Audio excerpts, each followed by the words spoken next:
bienvenue sur la voix de Morgane.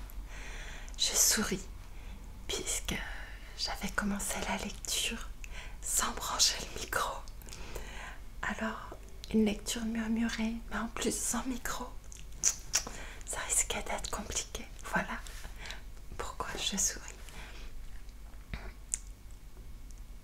J'espère que vous allez bien. J'ai oublié de vous demander. Ou en tout cas le souhaiter, parce que je vous le demande jamais. Comment allez-vous? Et je vais reprendre la lecture du Château des Carpates de Jules Verne. Nous en sommes au chapitre 11. Voilà. Je vous dis à tout à l'heure après la lecture.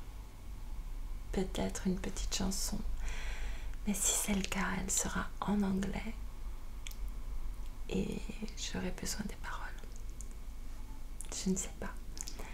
En tout cas, je vous remercie beaucoup pour votre écoute et je vous dis à tout à l'heure. Chapitre 11. Le lendemain, le jeune comte se réveilla dès l'aube, l'esprit encore troublé des visions de la nuit. C'était dans la matinée qu'il devait partir du village de Verst pour prendre la route de Kolosvar. Après avoir visité les bourgades industrielles de Petrosénie et de Livatzel, l'intention de Franz était de s'arrêter une journée entière à Karlsburg avant d'aller séjourner quelque temps dans la capitale de la Transylvanie. À partir de là, le chemin de fer le conduirait à travers les provinces de la Hongrie centrale, dernière étape de son voyage. Franz avait quitté l'auberge et, tout en se promenant sur la terrasse, sa lorgnette aux yeux, il examinait avec une profonde émotion les contours du bourg que le soleil levant profilait assez nettement sur le plateau d'Orgal. Et ses réflexions portaient sur ce point. Une fois arrivé à Karlsburg, tiendrait-il la promesse qu'il avait faite aux gens de Verst? Préviendrait-il la police de ce qui se passait au château des Carpates? Lorsque le jeune comte s'était engagé à ramener le calme au village, c'était avec l'intime conviction que le bourg servait de refuge à une bande de malfaiteurs ou, tout au moins, à des gens suspects qui, ayant intérêt à n'y point être recherchés, s'étaient ingéniés à en interdire l'approche. Mais, pendant la nuit, Franz avait réfléchi.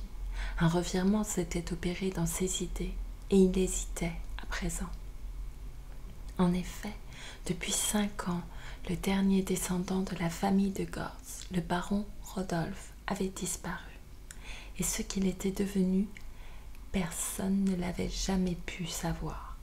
Sans doute, le bruit s'était répandu qu'il était mort quelque temps après son départ de Naples.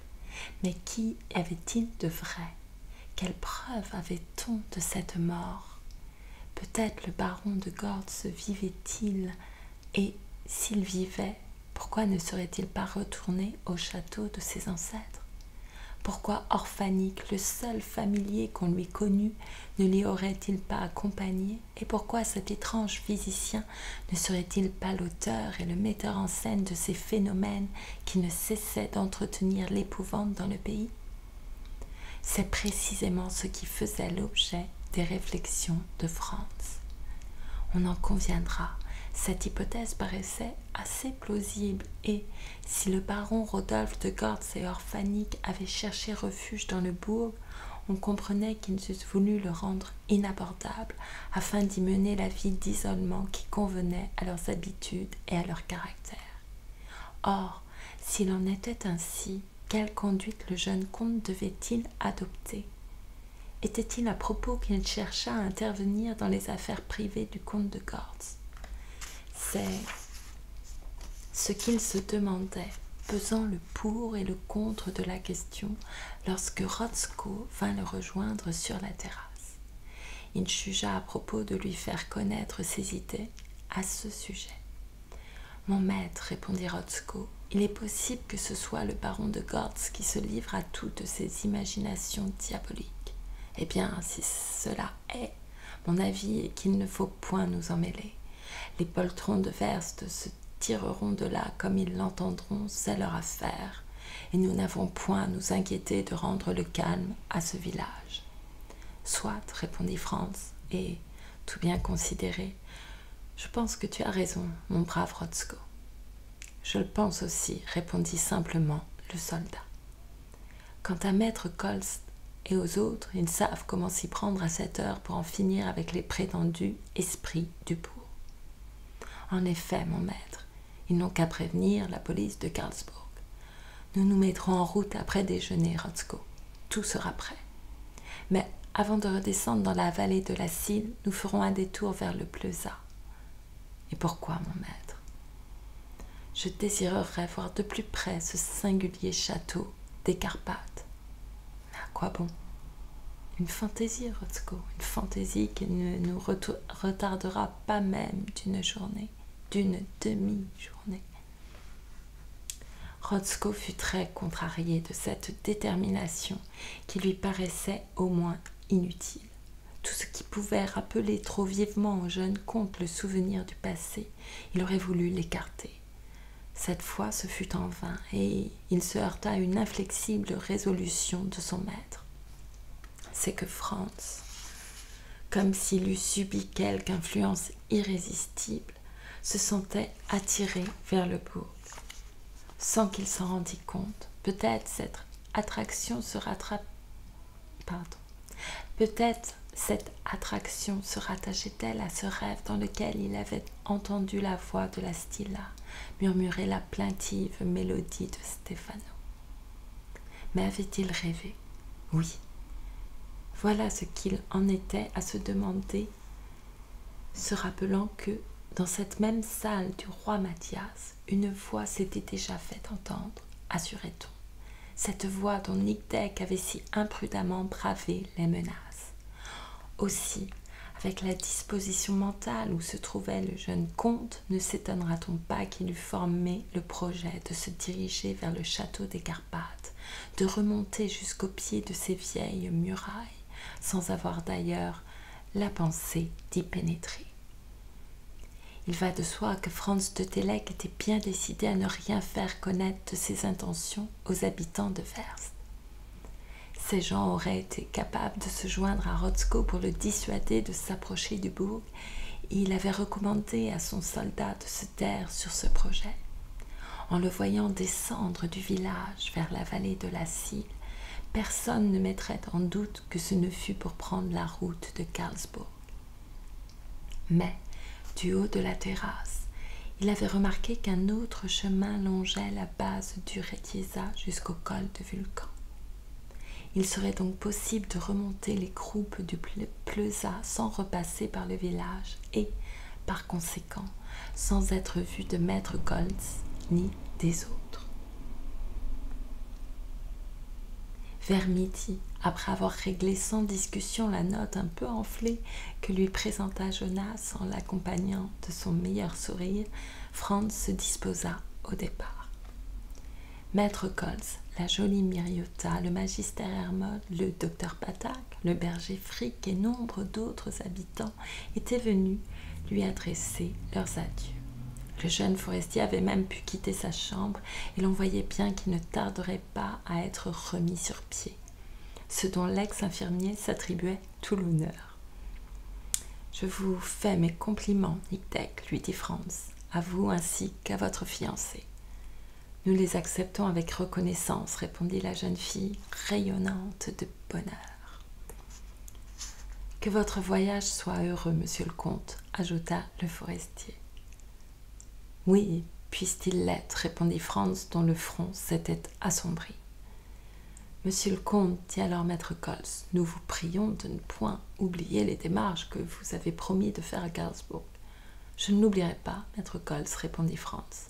Mais au cas où je serais retardé dans mon voyage, vous connaissez le très simple moyen de vous débarrasser de ce voisinage inquiétant. Et le château n'inspirera bientôt plus aucune crainte à la brave population de Werst. »« Cela est facile à dire, murmura le magister. Et à faire, répondit Franz. Avant 48 heures, si vous le voulez, les gendarmes auront eu raison des êtres quelconques qui se cachent dans le bourg. Sauf le cas très probable où ce seraient des esprits, fit observer le berger Frick. Même dans ce cas, répondit Franz avec un imperceptible haussement d'épaule. Monsieur le comte, dit le docteur Patak, si vous nous aviez accompagnés, Nick-Tack et moi, peut-être ne parleriez-vous pas ainsi.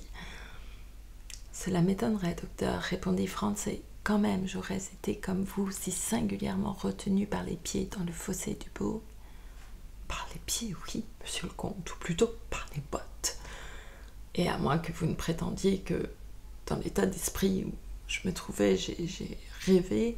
Je ne prétends rien, monsieur, répondit Franz, et ne chercherai point à vous expliquer ce qui vous paraît inexplicable. Mais soyez certain que si les gendarmes viennent rendre visite au château des Carpates, leurs bottes, qui ont l'habitude de la discipline, ne prendront pas racine comme les vôtres. Ceci dit, à l'intention du docteur, le jeune comte reçut une dernière fois les hommages de l'hôtelier du roi Mathias, si honoré d'avoir eu l'honneur que l'honorable Franz de Delegue, etc., ayant salué maître Cols, Nick-Tack, sa fiancée et les habitants réunis sur la place, il fit un signe à Rotzko. Puis, tous deux descendirent d'un bon pas la route du col. En moins d'une heure, Franz et son soldat eurent atteint la rive droite de la rivière qu'ils remontèrent en suivant la base méridionale du Retiesa. Rotzko s'était résigné à ne plus faire aucune observation à son maître. C'eût été peine perdue. Habitué à lui obéir militairement, si le jeune comte se jetait dans quelque périlleuse aventure, il saurait bien en tirer. Après 2 heures de marche, Franz et Rotzko s'arrêtèrent pour se reposer un instant. En cet endroit, la Sylvalak, qui s'était légèrement infléchie vers la droite, se rapprochait de la route par un coude très marqué. De l'autre côté, sur le renflement du Pleuza, s'arrondissait le plateau d'Orgal, à la distance d'un demi-mille, soit près d'une lieue. Il convenait donc d'abandonner la Sille puisque Franz voulait traverser le col afin de prendre direction sur le château. Évidemment, évitant de repasser par Werst, ce détour avait allongé du double la distance qui sépare le château du village. Néanmoins, il ferait encore grand jour lorsque Franz et Rotzko arriveraient à la crête du plateau d'Orgal. Le jeune comte aurait donc le temps d'observer le bourg à l'extérieur. Quand il aurait attendu jusqu'au soir pour redescendre la route de Werst, il lui serait aisé de la suivre avec la certitude de n'y être vu de personne. L'intention de Franz était d'aller passer la nuit à Livetzel, petit bourg situé au confluent des 2 Silles, et de reprendre le lendemain le chemin de Karlsburg. La halte dura une demi-heure. Franz, très absorbé dans ses souvenirs, très agité aussi à la pensée que le baron de Gortz avait peut-être caché son existence au fond de ce château, ne prononça pas une parole. Et il fallut que Rotzko s'imposât une bien grande réserve pour ne pas lui dire « Il est inutile d'aller plus loin, mon maître. Tournons le dos à ce maudit bourg et partons. » Tous deux commencèrent à suivre le Dalbec de la vallée. Ils durent d'abord s'engager à travers un fouillis d'arbres que ne sillonnait aucun sentier. Il y avait des parties du sol assez profondément ravinées, car à l'époque des pluies, la Sille déborde quelquefois, et son trop-plein s'écoule en torrents tumultueux sur ces terrains qu'elle change en marécages. Cela amena quelques difficultés de marche et conséquemment un peu de retard. Une heure fut employée à rejoindre la route du col de Vulcan qui fut franchie vers 5 heures. Le flanc droit du Pleuza n'est point hérissé de ces forêts que Nick-Tack n'avait pu traverser qu'en s'y frayant un passage à la hache. Mais il y eut nécessité de compter alors avec des difficultés d'une autre espèce. C'étaient des éboulis de moraines entre lesquelles on ne pouvait se hasarder sans précaution, des dénivellations brusques, des failles profondes, des blocs mal assurés sur leur base et se dressant comme les séracs d'une région alpestre, tout le pêle-mêle d'un amoncellement d'énormes pierres que les avalanches avaient précipitées de la cime du mont, enfin un véritable chaos dans toute son horreur. Remonter les talus dans ces conditions demanda encore une bonne heure d'effort très pénible. Il semblait vraiment que le château des Carpates aurait pu se défendre rien que par la seule impraticabilité de ses approches. Et peut-être Rotzko espérait-il qu'il se présenterait de tels obstacles qu'il serait impossible de les franchir. Il n'en fut rien. Au-delà de la zone des blocs et des excavations, la crête antérieure du plateau d'Orgal fut finalement atteinte. De ce point, le château se dessinait d'un profil plus net au milieu de ce morne désert, d'où, depuis tant d'années, l'épouvante éloignait les habitants du pays. Ce qu'il convient de faire remarquer, c'est que Franz et Rotzko allaient aborder le bourg par sa courtine latérale, celle qui était orientée vers le nord. Si Nick et le docteur Patak étaient arrivés devant la courtine de l'est, c'est qu'en côtoyant la gauche du Pleuza, ils avaient laissé à droite le torrent du Niad et la route du col. Les deux directions, en effet, dessinent un angle très ouvert dont le sommet est formé par le donjon central. Du côté nord, d'ailleurs, il aurait été impossible de franchir l'enceinte, car non seulement il ne s'y trouvait ni poterne ni pont-levis, mais la courtine, en se modelant sur les irrégularités du plateau, s'élevait à une assez grande hauteur. Peu importait, en somme, que tout accès fût interdit de ce côté, puisque le jeune comte ne songeait point à dépasser les murailles du château. Il était 7h30 lorsque Franz de Télek et Rotzko s'arrêtèrent à la limite extrême du plateau d'Orgal. Devant eux se développait ce farouche entassement noyé d'ombre, et confondant sa teinte avec l'antique coloration des roches du Pleuza. À gauche, l'enceinte faisait un coude brusque, flanqué par le bastion d'angle. C'était là, sur le terre-plein, au-dessus de son parapet crénelé, que grimaçait le hêtre, dont les branches contorsionnées témoignaient des violentes rafales du sud-ouest à cette hauteur. En vérité, le berger Frick ne s'était point trompé. Si l'on s'en rapportait à elle, la légende ne donnait plus que 3 années d'existence au vieux bourg des barons de Gortz. Franz, silencieux, regardait l'ensemble de ces constructions, dominées par le donjon trapu du centre. Là, sans doute, sous cet amas confus se cachaient encore des salles voûtées, vastes et sonores, longs corridors dédaléens, des réduits enfouis dans les entrailles du sol, tels qu'en possèdent encore les forteresses des anciens Magyars. Nulle autre habitation n'aurait pu mieux convenir que cet antique manoir aux derniers descendants de la famille de Gortz, pour s'y ensevelir dans un oubli dont personne ne pourrait connaître le secret. Et plus le jeune comte y songeait, plus il s'attachait à cette idée que Rodolphe de Gortz avait dû se réfugier entre les remparts isolés de son château des Carpates.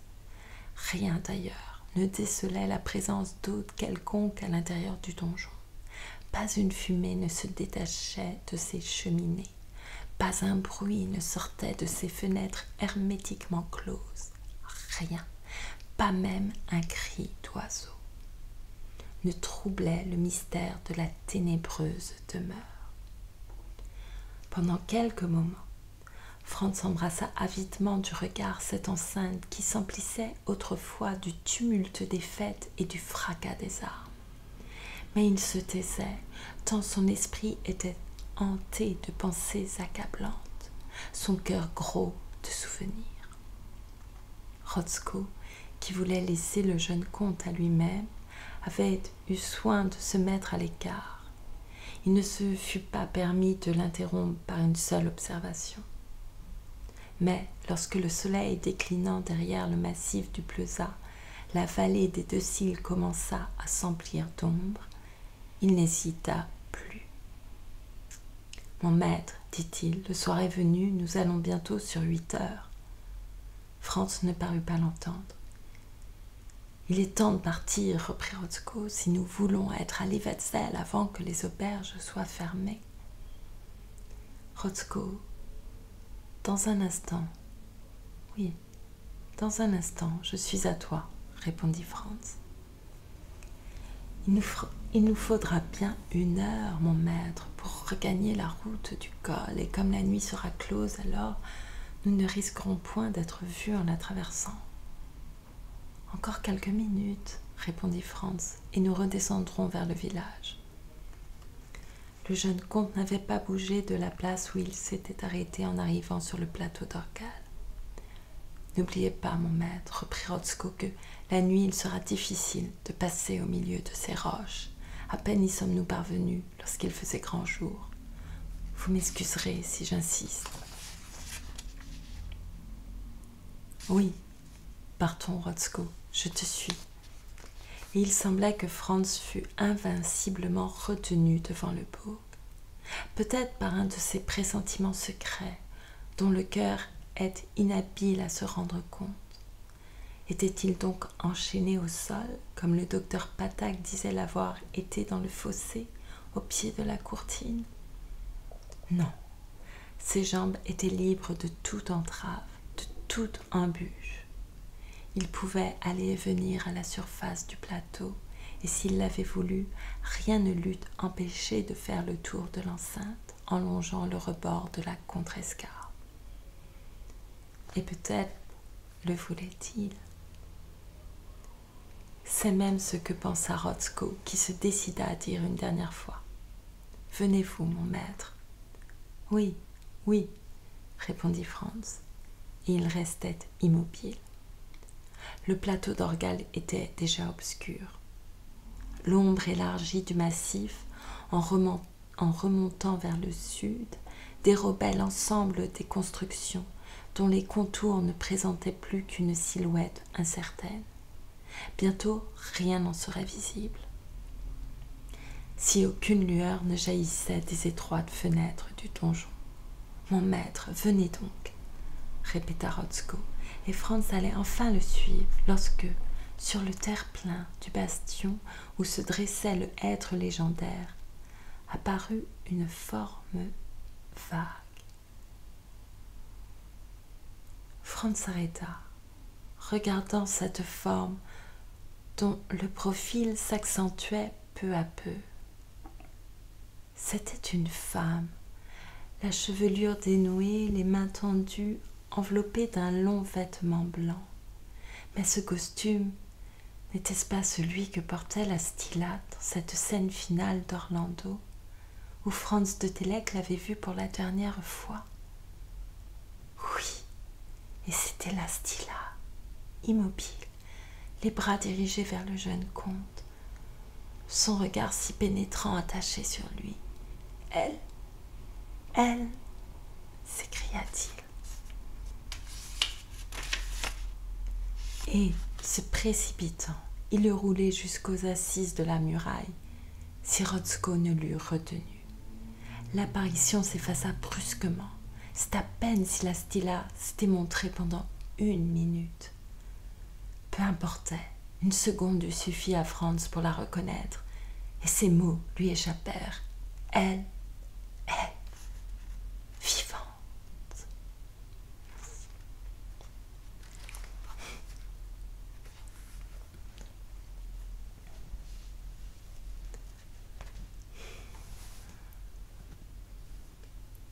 Voilà, c'est la fin du chapitre 11, pardon.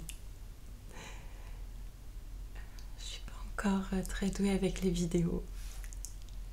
Je m'arrête et j'attends, mais en fait, comme tout dépend de moi, si je m'arrête, il ne se passe rien. Mais j'aime bien ça aussi en fait. Les moments de silence et d'attente, c'est important. Je n'en mets peut-être pas assez dans mes lectures des silences. Je ne sais pas. En même temps, je suis le rythme de l'écriture souvent. Vous le sentez, non, quand on lit quelque chose. Il y a un rythme qui arrive et qui se déroule. Il y a des choses qui sont lentes et des fois, on est un peu en décalage quand on lit. C'est quand on n'a pas bien saisi le rythme, la respiration. Et des fois, je le sens parce que je respire mal. Si je respire mal, c'est que je n'ai pas la respiration de ce qui est écrit. Mais après, des fois, il y a des jours avec, des jours sans. Il y a beaucoup de jours sans en ce moment, je suis désolée. Et cela dit, ça me fait du bien de lire et ça me fait plaisir de lire. Donc, je le fais. Allez, une petite chanson. Allez, un petit carnage.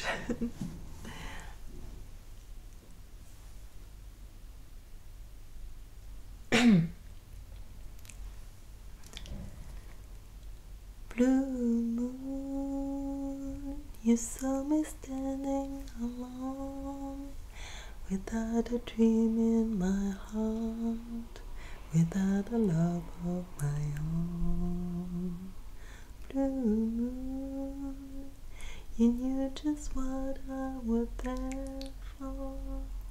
You heard me saying prayer for someone I really could care for, and then there suddenly appeared before me the only one my arms will ever hold.